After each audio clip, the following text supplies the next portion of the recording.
Hello everyone, welcome back to the show. My name's Dan, this is Exploder, and I'm here with another episode just for you. Professional wrestling is an American institution with a lineage that actually predates basketball. So regardless of how many people scoff at such a fake sport, pro wrestling is part of the American tradition as much as mom and apple pie. Apple pie, of course, being a registered trademark of General Electric. Of course, like any and seemingly everything, pro wrestling has also made its way into another favorite American pastime, video games. While there's no shortage of baseball, football, basketball, and even hockey games at your local video game store, seriously, throw a rock and you'll hit one, then you'll get kicked out of GameStop for throwing a rock. But anyway, pro wrestling also has a place in the realm of video games. In this episode, I'm going to pass over the conventional WWE 2K games, the SmackDown series, and all the times WCW tried, and I'm going to look at the unique placement of unlicensed professional wrestling video games. First, as always, I want to set the rules. By unlicensed, I don't mean they have no license. I mean they are not licensed officially by any professional wrestling promotion, either in America or elsewhere. So that immediately rules out all games licensed by the WWE, WCW, ECW, TNA, AAA, or New Japan. This distinction will come up later, trust me on that, and there are some that's sort of in a gray area, but I'm including them only because there's a ambiguity when it comes to licensing, and again, when I get into it, you'll understand what I mean. We're going to start out with the earliest wrestling game that I can have ever found, Tag Team Wrestling, which debuted on the NES in 1984, but was actually debuted in the Japanese arcade in 1983. It's basically an 8-bit wrestling game. It was revolutionary for the time because it hadn't been done before, the idea of bringing something like that to an 8-bit console. Because remember, before this, we're talking about things like the Atari and ColecoVision. We're talking about blocks and cubes and things like that, and now we're actually looking at things that look roughly like people. So a wrestling game, debuted in Japan in the arcades in 1983. The NES, the first wrestling game on the NES is Tag Team Wrestling. It's a classic. You can actually get one for rather affordable price. So, just if nothing else for posterity, for history, that's a good one. The second one came out in 1986, the tag team match M.U.S.C.L.E. M.U.S.C.L.E, of course, is an acronym. I don't know what it's supposed to stand for, but it's based on the anime Kinnikuman. I don't speak Japanese, so I probably butchered that. And this anime is going to come up later, but again, very basic, 8-bit, not a whole lot to say. It was, it is what it is. 1987, Pro Wrestling. This is the again on the Nintendo Entertainment System, because that's what this was the main system of the time.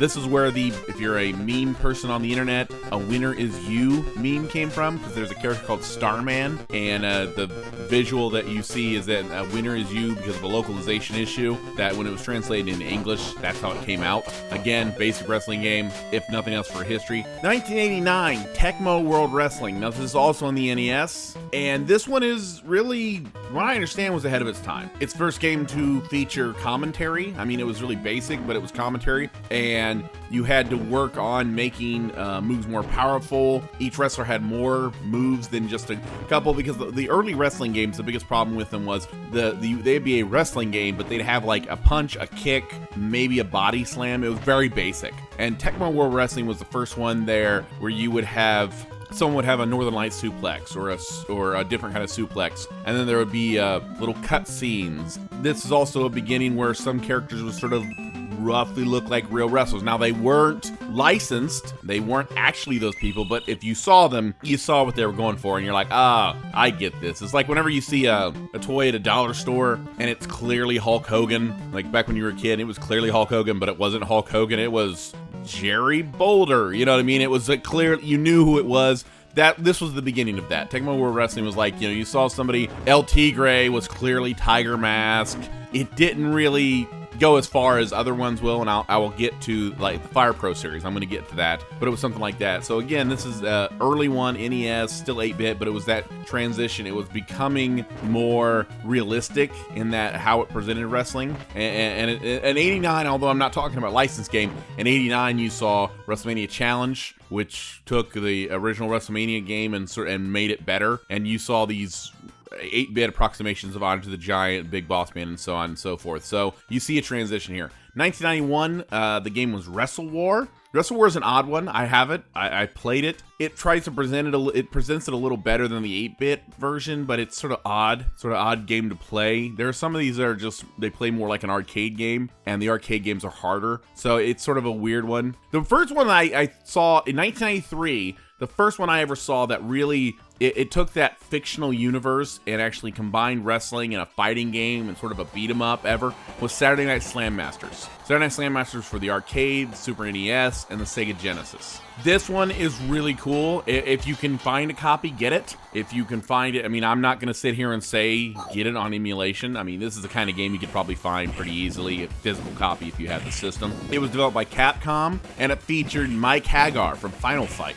Yeah, he's a character in this, and actually in the whole storyline was supposedly he was the former mayor. The whole idea is that Mike Hagar is a pro wrestler and a mayor in Final Fight. Like it's weird. It's a weird combination, but yeah, he's actually in this game as a featured character, and it was really good. It was a good 90s video game, and I liked it. I know some people don't like it. Some people said I thought it was a pretty fun game for a 1993 wrestling game that was unlicensed, and it played up again a fictional world and a fictional federation. It was pretty fun. I liked it. Another one from SNK happened in the arcades. I actually have this one on MAME. I do not apologize for emulating arcade games because I don't have room for 300 arcade games in my house, but 3 Count Bout, that one's a really fun one. I like 3 Count Bout. It's a fun game. It's really, again, it took advantage of the arcade hardware. I'm gonna try and some of these I'm gonna try and get some video of them and put them up on the page and just show you what they look like, because some of these games is hard to explain to people without a visual component. So for a podcast, I'm sort of going over the names and sort of going over the interesting facts about them. But the visual component, some of the stuff you have to see to believe. 3 Count Bout's a really good arcade game. Arcade wrestling, again, it's a fictional world. It's a little over the top, but it's still fun. 1994, Natsumi Championship Wrestling. So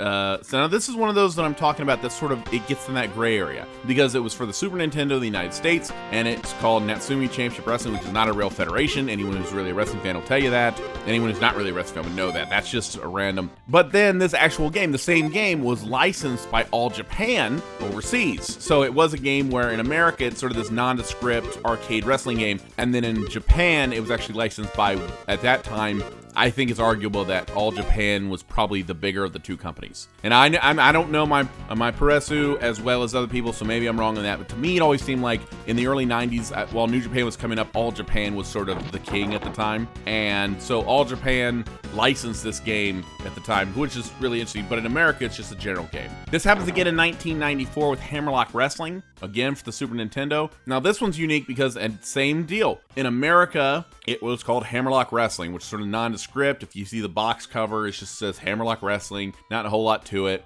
But in Japan, it was licensed by Junichiro Tenryu and his Wrestling and Romance promotion. Yeah, Wrestling and Romance, by the way. That's the name of a promotion that used to exist in Japan. It's bizarre. I one day, if I can actually get down and research this, it's a very unique promotion. It didn't exist for long, but it was unique, and the name alone is just weird. But the game itself, Hammerlock Wrestling, awful.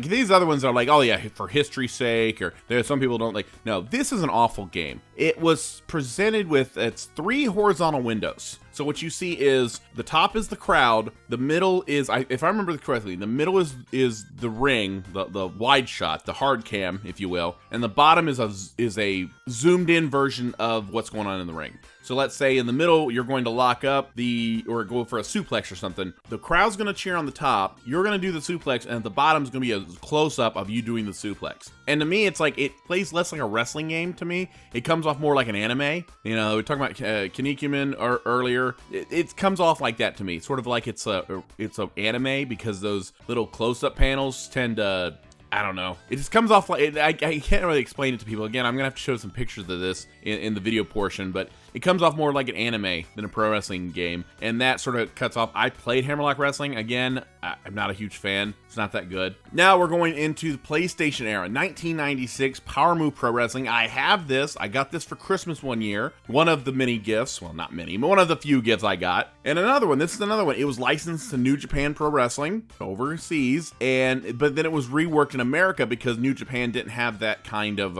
outside of tape traders, but New Japan didn't have that kind of reach in the United States. So what they did was they took an existing Japan game, Taukan Ratsuden. That's, again, not great Japanese, but here we are. But they took a general Japanese game, and they changed some names and everything and released it in America as sort of a general Power Move Pro Wrestling. That's the most general name you can think of. This is the first one to go into a 3D wrestling engine. So instead of doing the WWF at the time, was WWF around 94, 95, was still doing these like 16-bit, and then they did sort of the WrestleMania the arcade game, and these things, Royal Rumble, sort of these 16-bit, and then the arcade, they went into the arcades, and it became like a, WrestleMania, the arcade game, where it's literally Doink the Clown hitting a guy with a joy buzzer. This was a move into 3D.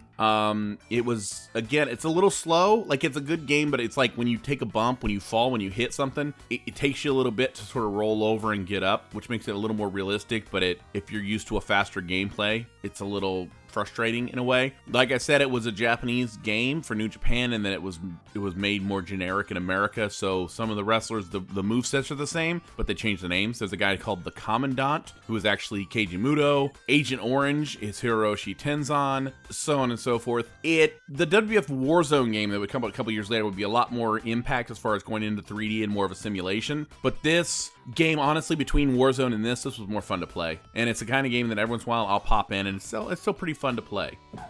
And then remember what I said, that it wasn't licensed. It was licensed, but not licensed by a pro wrestling company, and I explained why that was a distinction. Now we're talking about the ones that are generic in America and licensed in Japan. Then there's the ones that are licensed by something else in America, but they're not a wrestling promotion. And that's what we're talking about. 2001, The Simpsons Wrestling. Now we all remember the classic Simpsons arcade game. The PS2 generation loved Hit and Run, and Sega loved Road Rage so much they sued over it. And we try to forget all the crappy 8 and 16-bit games in the series, and I played a few of those. But around the early 2000s, The Simpsons started licensing everything for every genre, including skateboarding and pro wrestling. Two awful games. The Simpsons Wrestling is just awful. It plays like an arcade game with your beloved cast members from the show and the largest ring you'll ever see anywhere. I swear, assuming the characters and the ring are to scale, that ring is 40 by 40 minimum. It's a ring, but it's huge. It's insanely huge. There's no good reason for it. But again, there's no good reason for this game. The mechanics boil down to about 3 buttons and a couple taunts. It's supposed to be the pro wrestling meets The Simpsons, but it comes off as a failure of both. It's an unfunny Simpsons episode. Yeah, we've seen those before.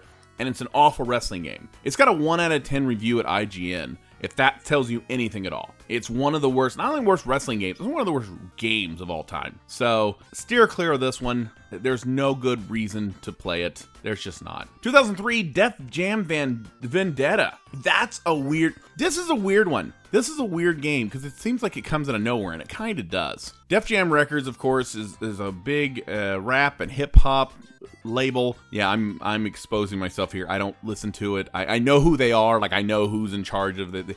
But I'm not a huge hip hop or rap fan. But I know some of the names. I recognize some of the names. Redman, Method Man.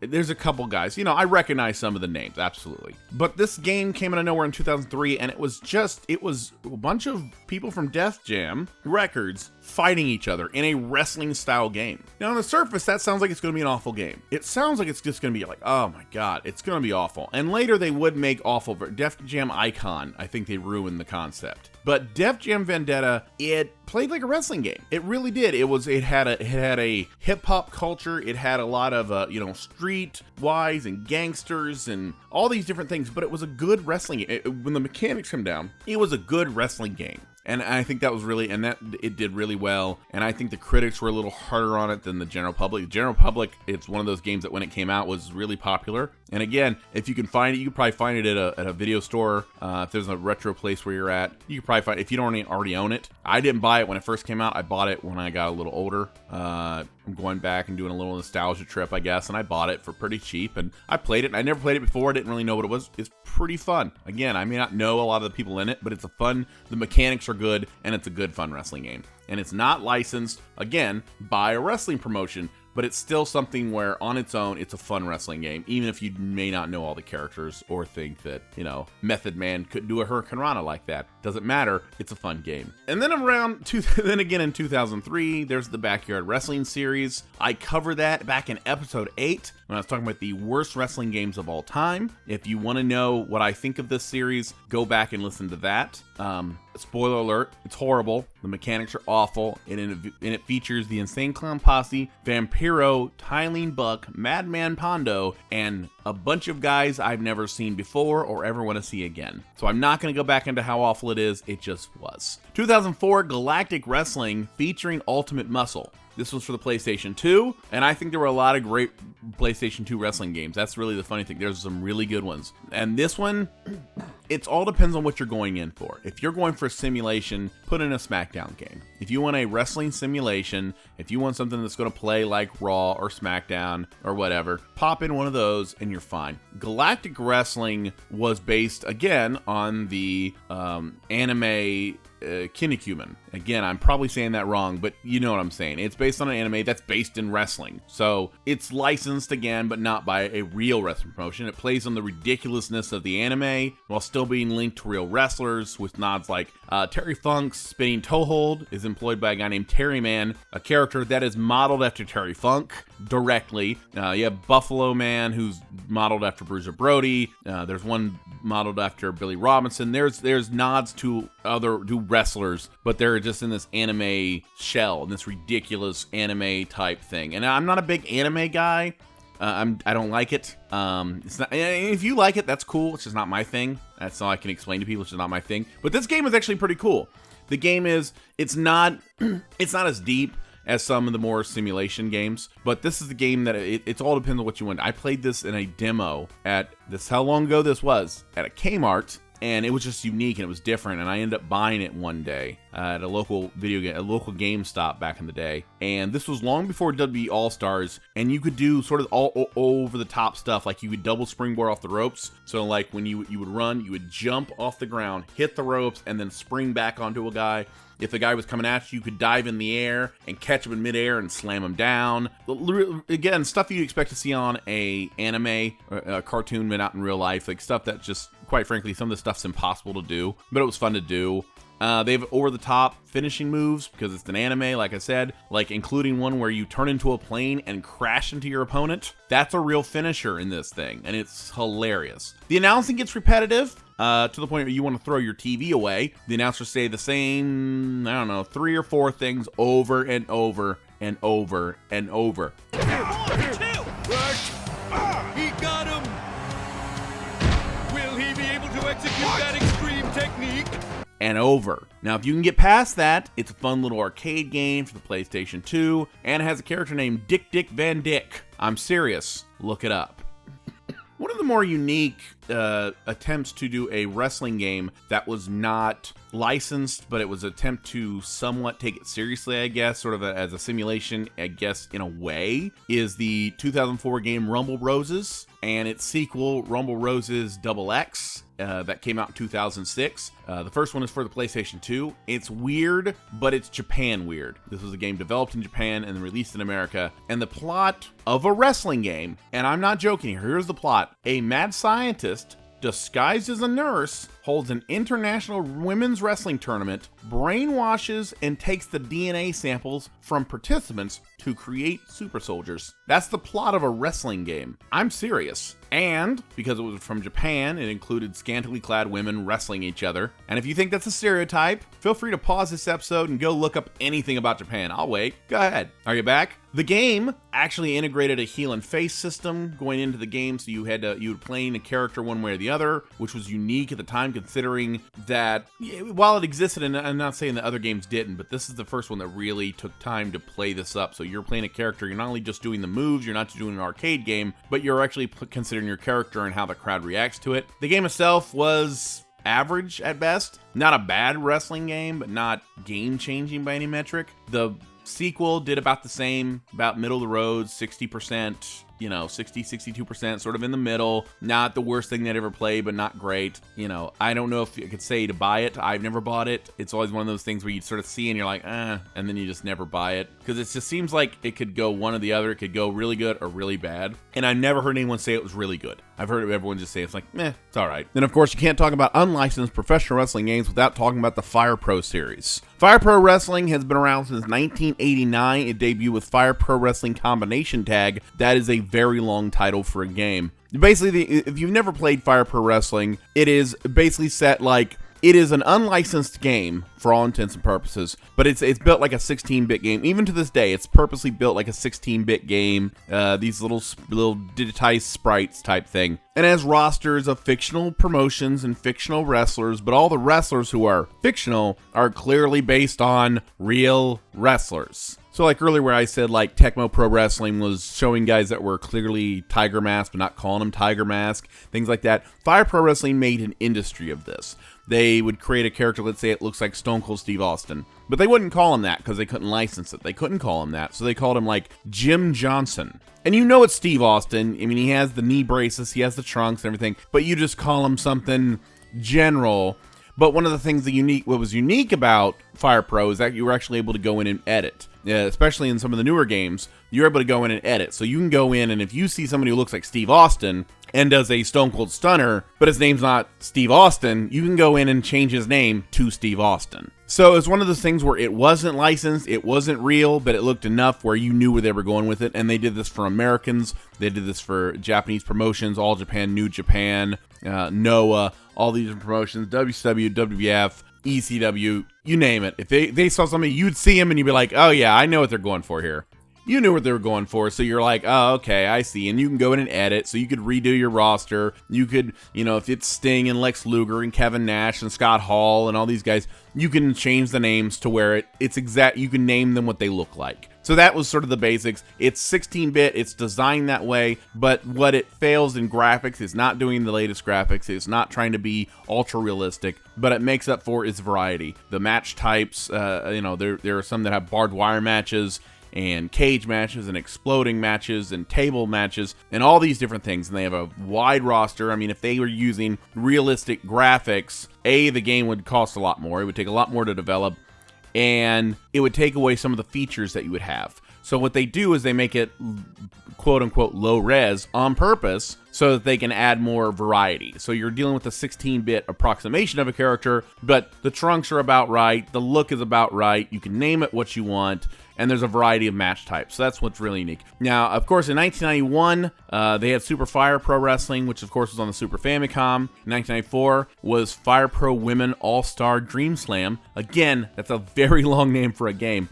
Now, this is one where it gets weird, because this one, again, in general, was sort of a generalized Fire Pro Wrestling game featuring women. But in Japan, it was licensed by All Japan Women's Pro Wrestling, which was a all-female promotion at the time. So again, you have a generalized game in America that is a licensed game in Japan. So, and like I said, you'd see that now and again, but it was really interesting. 1994 came Fire Pro Gaiden Blazing Tornado. This was on an arcade and Sega Saturn. So, we're talking about a pro wrestling game on Sega Saturn. So that's pretty unique. I mean, that Sega Saturn wasn't around that long, but to have a game like Fire Pro on it's really interesting. And then in 1996, you saw Fire Pro Wrestling Iron Slam 96. Now, this one's for the PlayStation. Now, this is very unique in that this is the first one to go 3D. And I talked about everything was this 16-bit, low-res type stuff, but it created variety. This game was on the PlayStation, which was polygons, graphics. I mean, the idea of the PlayStation was to go in this upper echelon type graphics, even compared to Nintendo. Nintendo was still using more of a blocky graphics, and the PlayStation had a processing power to make it look more realistic. Even Fire Pro went there with Iron Slam 96. And there's really not much else to say about that game. It was the first one to go 3D, so it was sort of a departure from the normal, but it was still interesting. Then in 2007, Fire Pro Wrestling Returns came to the PlayStation 2. Again, Still the same look, but with an updated roster, updated match types, and things like that. So again, if you saw somebody that was clearly AJ Styles, you could go in and edit and make him AJ Styles, and you can edit the character. So I did this one where AJ Styles, when he grew the beard, because he was the clean-cut babyface, and then he came back to TNA at that point, and he had the beard and the hair swoop, and the hoodie deal. So I went in and I could edit to where I could add him, give him a little beard, and I could darken his hair and things like that. So that was a nice little touch. And that even to 2017, where the Fire Pro Wrestling came back, and it's available on PS4. And again, it's the same idea. They're a little more. It's sort of skirting that line now, because now it's not a licensed game. It's still not officially a licensed game, but they have sort of worked out a deal with New Japan to where like guys like Okada are in the game. So he's not licensed, but it's clearly Okada. And New Japan sort of in a wink, wink, nudge, nudge. Like they know it's him, and they're like, they're kind of okay with it, kind of thing.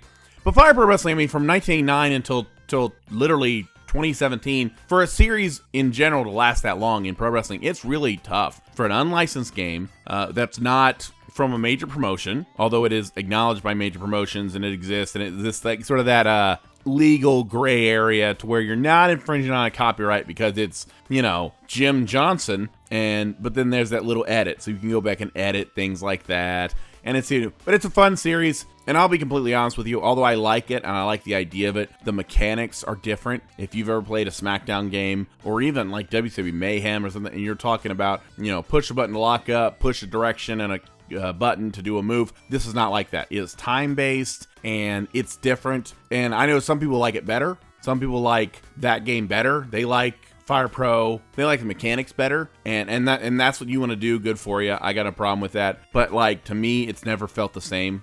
Maybe I'm too used to American games. Maybe I'm used to the SmackDown series, or all these things. The mechanics never worked out. I like the look. I like the variety. I like that you can do things. And I have a Fire Pro Wrestling Returns, like I mentioned, and I have there is a Game Boy Advance version. I have that, and it's not bad, but again, I've had trouble getting used to the mechanics more than I have other games. It's sort of harder to pick up and play, and I've heard that once you get a hold of it, it's great and it's really fun. But I don't know. I can't play it for too long. I can play it for a little bit, but it's just, to me, I never really get into it. So that's comprehensively, and I'm sure there's others. I know there's others. There's some others that I know there was a game in Japan that was it was a regular unlicensed game in Japan, sort of the reverse of what we see now. I've seen in this list, but it was a regular game in Japan, unlicensed, and then it was basically localized and turned into a WCW game in America, which is unique. And in one time, and I saw someone do a retrospective on that I actually looked into that. That was pretty cool. I thought that was a